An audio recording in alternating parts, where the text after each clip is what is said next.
আসসালামু আলাইকুম। আজকে টিউটোরিয়ালে দেখাবো পুলক ধাঁধা।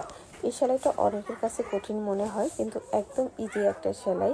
অনেক আপনি আমাকে কমেন্ট করেছে গোলক দাদা ফুল টিউটোরিয়ালের জন্য। আজকে গোলক দাদার ফুল টিউটোরিয়ালটা আপনাদের মাঝে শেয়ার করছি। যারা গোলক দাদার ফুল টিউটোরিয়াল দেখতে চান, আমার আজকের এই ভিডিওটা একদমই মিস করবেন না। অবশ্যই ভিডিওটা কন্টিনিউ করবেন। এই ডিজাইনটা আপনারা বাচ্চাদের ড্রেসে কিংবা হাতার পেনেল আর বড়দের জামার নেক ফুশনের ডিজাইনে আপনারা করতে পারেন।